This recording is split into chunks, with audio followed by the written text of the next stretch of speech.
So the idea for our Reintegrate project came about when we were presented with a tremendous opportunity, the invitation to submit a grant proposal to the state, the Department of Economic and Community Development Office of the Arts, for a placemaking grant, a pilot grant that celebrated New Haven and New Haven's assets of arts and sciences. We have amazing creative minds in this region, in both the arts and sciences. So to begin the project, we decided we'd put it to artists and scientists and brought them together in a couple of brainstorming groups and just posed the question. If we were going to do a project that celebrates this intersection of arts and science, what might that look like? And they came up with lots and lots of creative ideas. But at the end of the day, everybody expressed this desire about the opportunity to work together, that collaboration was important and exciting. And so we decided, let's incentivize artists and scientists working together by giving them grants, by inviting them to present project proposal ideas, and awarding grants of $10,000 to give artists and scientists time and space to pursue projects and learn from one another. The title Reintegrate came from the fact that at another time in history, the arts and sciences weren't such different, separate disciplines. If you think about Leonardo da Vinci, for example, he was both a scientist and an artist.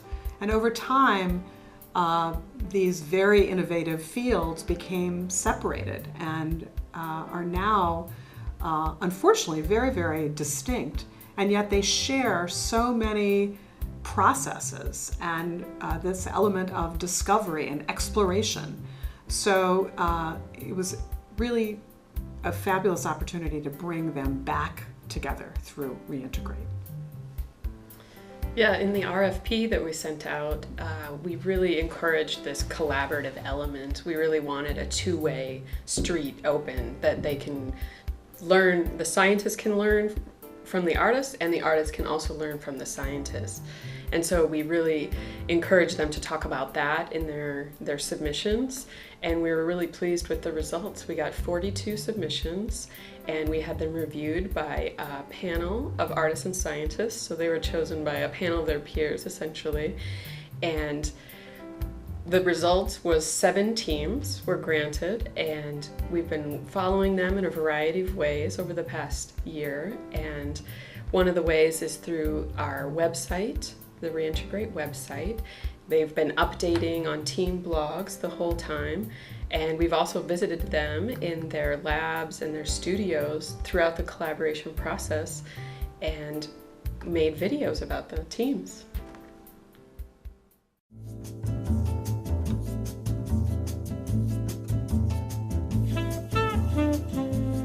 It's sculptures of human organs anatomy. The project kind of started out as trying to teach people who haven't seen what's inside the body, haven't seen organs, haven't seen surgeries, what exactly goes on inside the body. And I think the best way of describing it is during our preview exhibit at the Silliman Gallery for Yale's Public Health Awareness Week. The undergrads actually named our exhibit for us, and it's organs and how we view them. And that's basically what our project is about. It's not only about replicating the organs in sculptural form, but really taking an organ and then seeing how society views that organ. So for example, how does society view fat? How does society view the heart, the aorta, the uterus, gallbladders, and taking that into perspective as well.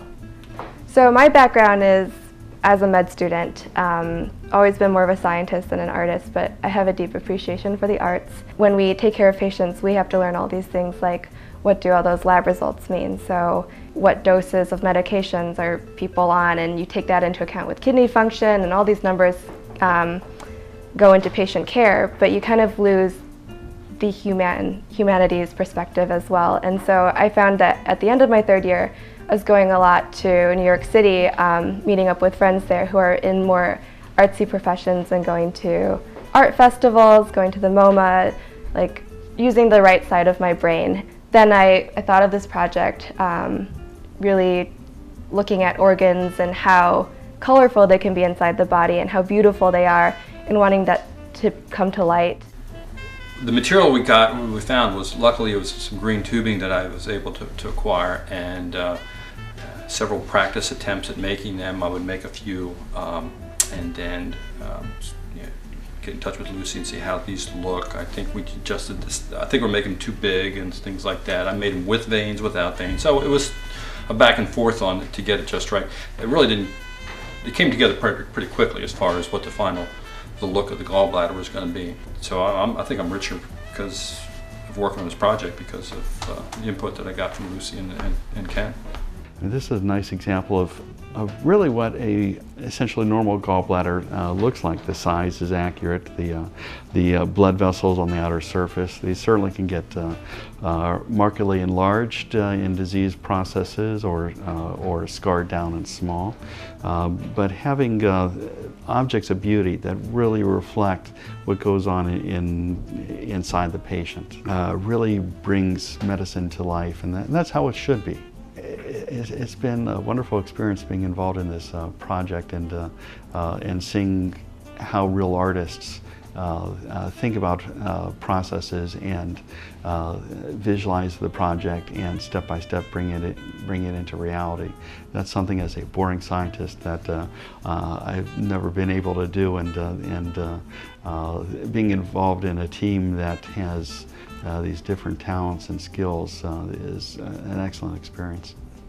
My take on it is kind of like what Lucy said, celebrating the beauty of our body and how it can look if it's kind of taken care of. A lot of what we're doing is a little more conceptual art as far as the wounds go. We're not doing anything that I think is too literal. However, we're trying to stay a little bit more literal in coloring and textures as much as we can in some of the sculptures.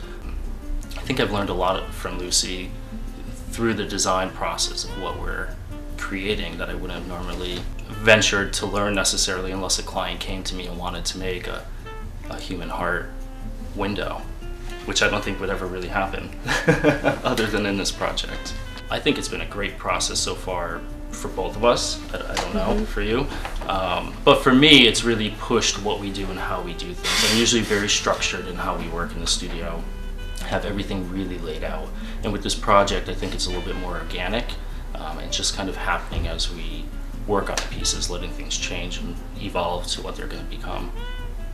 I mentioned our preview showing. Hopefully this summer, things are still in the works right now, but hopefully we'll get a place and a time for when our actual exhibit will happen, and there will be a lot of public interaction as well. So you know, this is a hands-on art exhibit. We really want people to get involved, to feel the pieces, to really interact with them, and just look forward to that.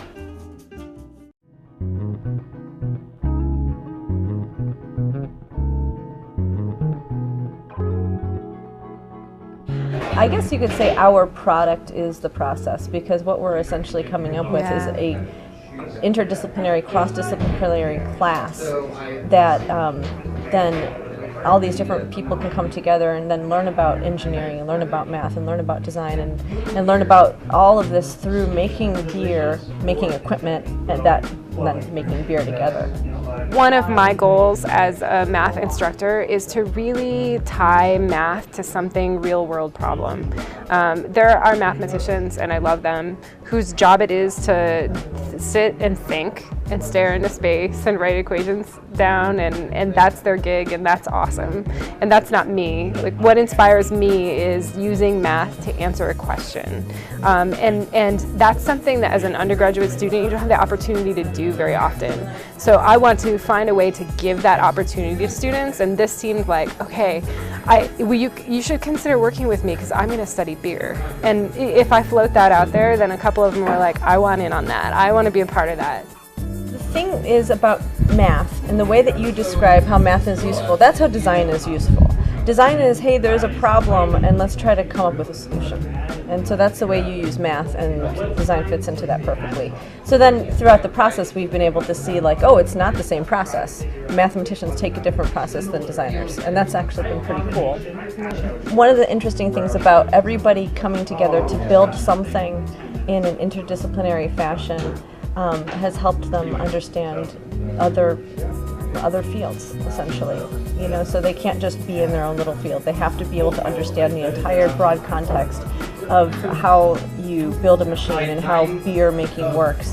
One of the best parts of working on this project is that we've been able to come here to Make Haven, which is a makerspace in New Haven. And so Make Haven is a place where people come together who like to tinker and like to make things and build things. We're talking about, you know, trying to come up with the mathematics sides of how does yeast work with sugar, work with, you know, making ethanol, and they're like, oh, you know, it's so great, there's a biochemist over there, you should go talk to the biochemist. Or, you know, if we're trying to weld something and there's somebody who does that, we needed to build a table, so, oh great, we have a carpenter who does that. So in 8 million ways, this space has been so amazing to be a part of.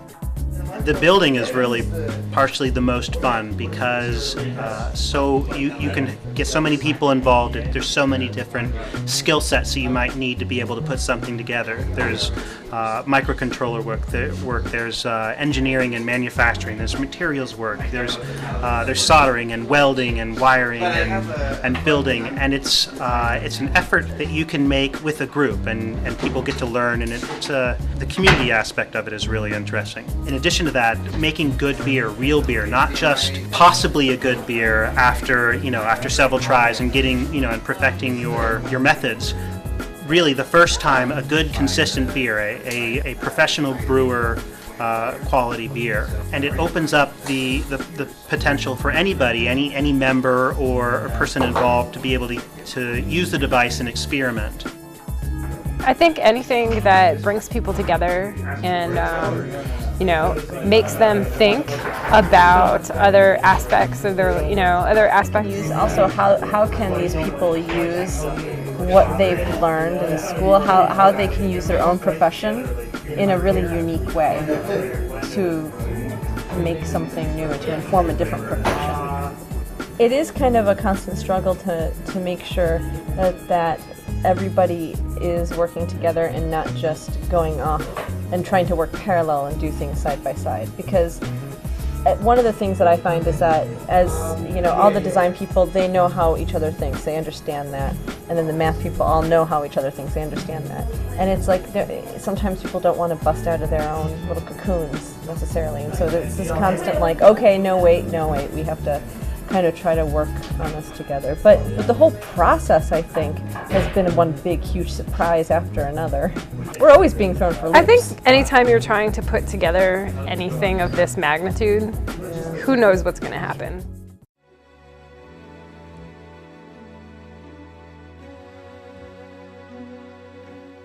Emily and I have this collaboration between a physicist and a dancer. So we've thought a lot about the interaction between these two disciplines. And there's a recent discovery in my own field of the last particle of the standard model in particle physics. So basically our theory that encompasses everything. This is the last piece that was missing. And we think we have it. It really looks like we have it. No one can talk about the Higgs boson with their hands in their pockets.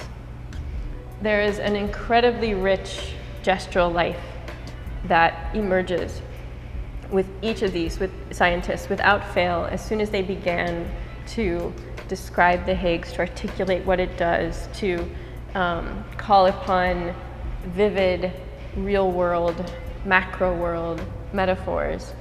They had to use their hands. CERN is the premier high energy physics laboratory in Europe. The equivalent in the United States is Fermilab in terms of the center for where a lot of high energy physics research is done. So we visited the detector, we took photographs down there, Kike took photographs, and after that, the next day, we did interviews with 7 physicists. And this is one of the gems of information or unexpected, awe-inspiring things that came out of the research over this overarching project. We asked them to talk explain the Higgs boson for a broad public. And if they wished, they could imagine their PowerPoint and gesture accordingly. When I interact even with people in my discipline, our own understanding and conceptualization of it, I think, is very challenging. It really gets at this problem of macroscopic world and microscopic particle physics. Special relativity we have to worry about, speeds approaching the speed of light. We have to worry about quantum mechanics. And those just aren't realms where a macroscopic brain living in a macroscopic world can go really easily, particularly without mathematics. That challenge of communicating and even understanding and interacting with physics at that level, given the macroscopic world that we're in, was so familiar to me because I had co-taught this physics and dance class with Emily, where we were dealing with that challenge of approaching modern physics in the realm of dance, where you're just stuck there. And so I think the thinking for me and Emily was, let's take this problem that we have, or this challenge of having these two disciplines interact at that boundary where we're kind of stuck, and make it that much more challenging by lumping the Higgs boson on top of it. We also really believe that there are richer possibilities than simply art translating science for a broader audience. And what we're really interested in this project, and where and how and when we'll get there, it's probably going to be a longer arc than June when the Reintegrate initiative ends. But what we're most interested in is the kind of cross conversation that can happen, and how can art, how can choreographic practice, how can these ideas of aesthetics, when in close dialogue with science and with physics, lend back new metaphors or useful concepts through which scientists may then begin to dream and imagine and conceive of new discoveries. The Higgs boson was mathematically thought up, but mathematically imagined, a figment of Peter Higgs' imagination in the 1960s, which to me is incredible. That is the act of an artist. And then it took 50 years for the physics community to build the necessary technology and to meticulously accumulate the research needed to prove what in its origins was a real leap of the imagination.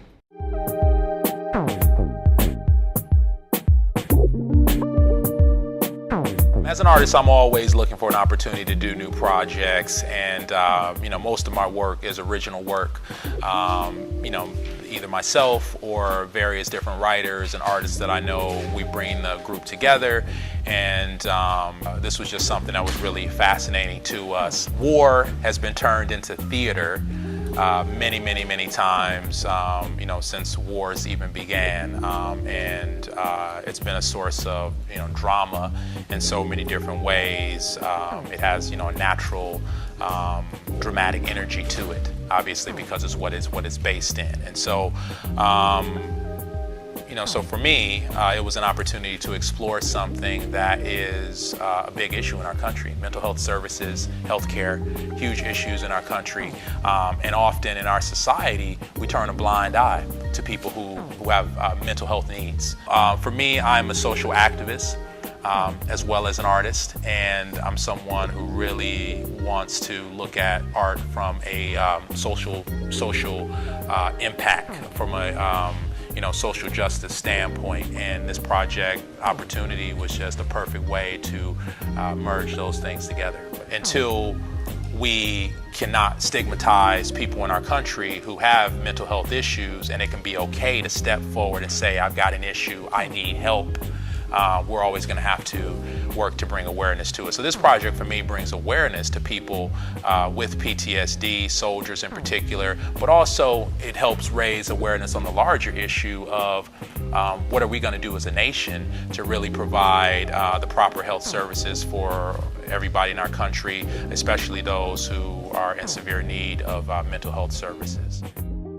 The whole point of the project was to be science-based and to develop from the science. So it's all somewhat integrated, and even the plot comes about from studies and what we've found in folks that have PTSD, some of the common traits that they have, some of the common experiences they have. All this comes from our scientific investigations of it. So really it's all well integrated, I think. We met with, I'd say, a handful, maybe 5 different veterans, most of which had PTSD, others that didn't but had a hard time when they came back from their deployment, and asked them about, just to get their personal experience, and to get a feel for the problems that they faced coming back and trying to reintegrate in society, having experienced what they've experienced overseas. Eric, Dexter, myself, we all sat down, we discussed what we were trying to achieve with the discussion about the brain and what we were going to do thematically, because when you're dealing with PTSD, there's so many different angles you could take. There's definitely dealing with soldiers. You have, these days school shootings, and just so many things where people have to deal with, like a post-traumatic stress disorder. And so we decided we would go with the soldier angle. And Eric has, wonderful information and insight into that angle, so he could bring and really color it with, lots of facts and hands-on experience. We also sat down with several soldiers and discussed their experience with them to try to bring some real-life, incidents and actions and situations to the play. We decided to take the angle of a reservist coming back from Iraq and Afghanistan, and exploring, the different aspects of what that means to be a soldier, to be coming back in the reserves, dealing with PTSD, and you're not actually within the institution of the military. So you're a civilian now. You're separated from the military and have to deal with that somewhat on your own, trying to seek services through the military, and the barriers and the things you must overcome, dealing with the public, dealing with the military, dealing with your family, and trying to pull it all together while still dealing with post-traumatic stress disorder. And me as the writer, I just sat down, and as we threw our ideas down, tried to bring the ideas that we came up with, try to bring them to life in a way that is hopefully informative, also entertaining, and hopefully it'll touch and move people in different ways. We're just starting the rehearsal process for us. We've been working on the script for several months. This is a very, very quick turnaround for a play. Usually plays that I develop, we're talking about 2 years of development, working on the script, researching, doing read-throughs, in front of an audience, privately, workshopping, but this turnaround is so fast. We're talking about a couple of months of really putting up a full play, and we're planning on presenting this project in about 5 weeks or so. And we'll have it'll be open to the public, and we hope a lot of people come out. We're going to also invite some of the people that we interviewed, some soldiers, some administrators, officers, in hopes that they will be proud of the work that we've done.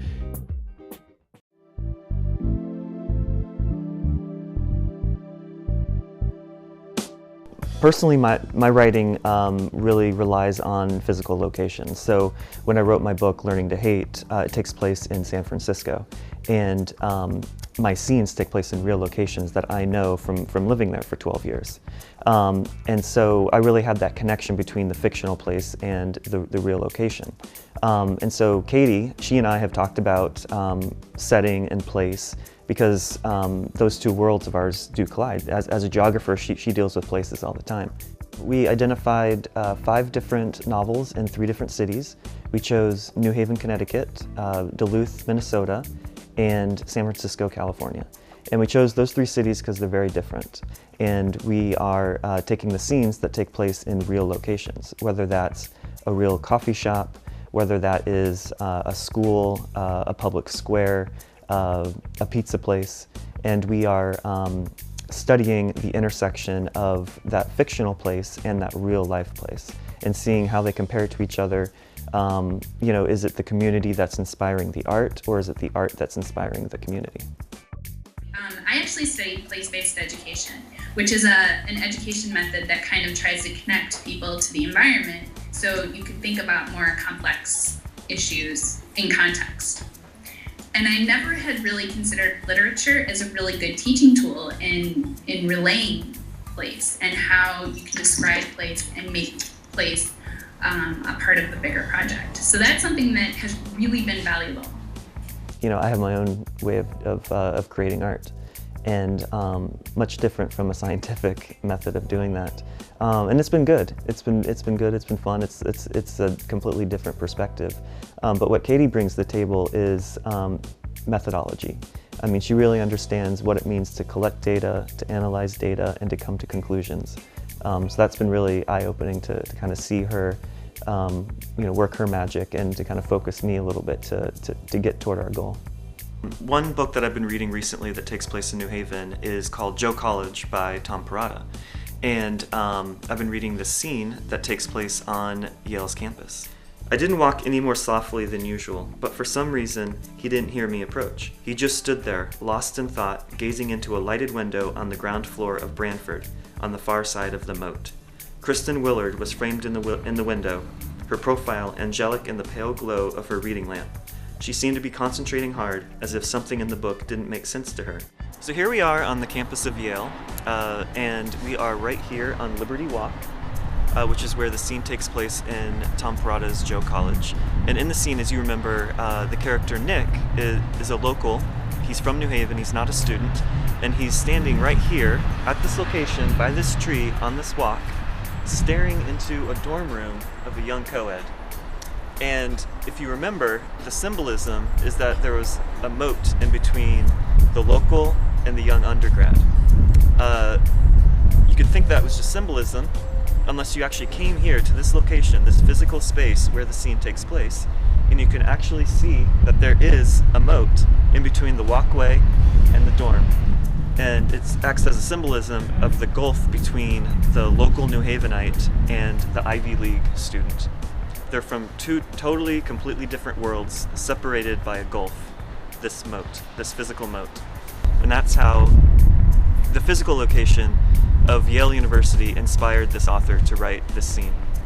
In order to study the intersection of real places and fictional places, we needed a research tool. So what we did was we hired an engineer, a former Google engineer. We hired him to build an online database for us. And basically that allows us to map fictional and physical places in an application that we can go back and research. And the data is collected and captured through this application, and it can be exported to other researchers, to students, to basically anyone who wants to find out, you know, where these scenes really take place. So what we really wanted to study was the intersection of those two ideas, and really talk about the intersection of community and literature.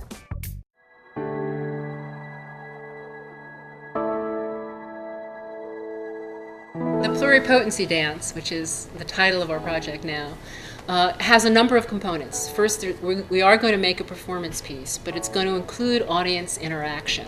And the audience interaction component is going to be based on the kind of ethical considerations about stem cell research, the moral status of the embryo that we workshop today. So we're workshopping that part of the piece that's going to be audience participation.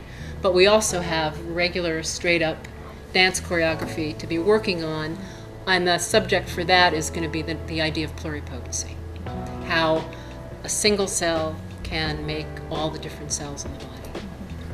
So we've taken the subject matter as stem cells, and both biology of stem cells and also ethical questions surrounding stem cell research. So that's a new topic for us, but also we're going to be making a dance as part of what we do, and we've never really done that before. And we've made dances within sort of like what we did today, sort of in these workshop situations, dances that often help us to remember something for a while, or help to model a concept. but we have really kept it in the classroom, and now we're trying to integrate the work that we do in the classroom with the work that we might do in the studio and for a stage.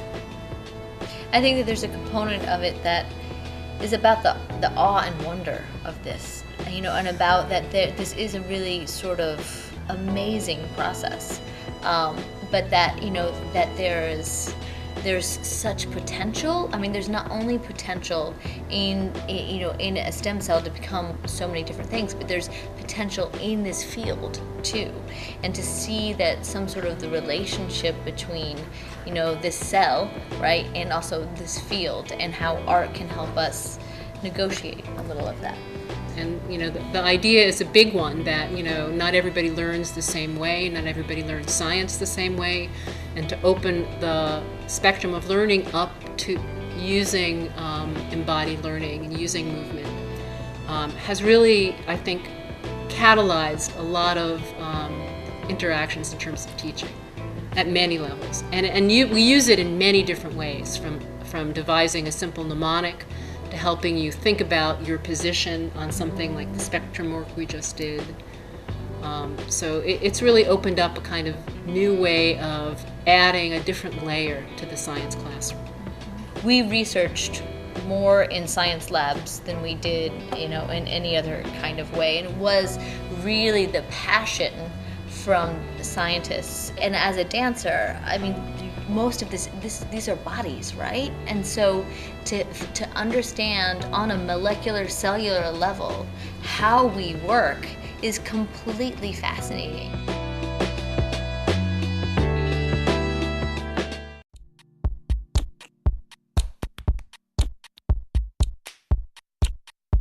I think the easiest way to describe it would be to say that it is an attempt to use sculpture as a medium to essentially visualize uneven development in terms of economic development.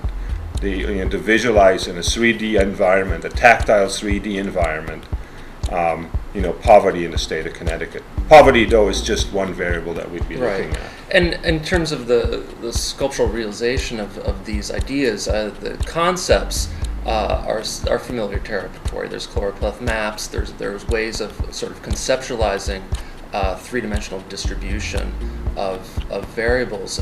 But once we translate it into tactile material, say plaster or wood, those materials are going to add layers of association and meaning to the rendering. When we look at the plaster piece that we're working on now, well, we're showing essentially the economic collapse of 2007. Right, through home values. Yeah, or economic meltdown, if you want. I think that's how we looked at it at first. So this concept of meltdown will show with these two different pillars based on the shape of Connecticut that everyone will recognize, extruded to different lengths, and the physicality of the plaster will actually appear to be melting. So there'll be that additional sort of emotive or visceral connection to the way the information is rendered. Jeff and I were having beers after work, and we were talking about each other's work. We knew each other from faculty senate in a different context. And, I explained to him what I do, which is I'm interested in uneven development, in basically looking at areas that are poor and areas that are rich, and why that's the case, and how contemporary capitalism really shapes those areas. And so the idea was to create something that engages students at a different level. So maybe something like that can be brought to a wider audience that doesn't necessarily have any background training in geospatial technology, GIS, or economic geography. And I think the three-dimensional objects we're envisioning might actually do that. Right. I mean, the idea is to give these relational dynamics form, to make it tactile, starting with geopolitical shapes that people who live in Connecticut will recognize, the state of the Connecticut, their county, their towns, and to create new three-dimensional topographies based on census information.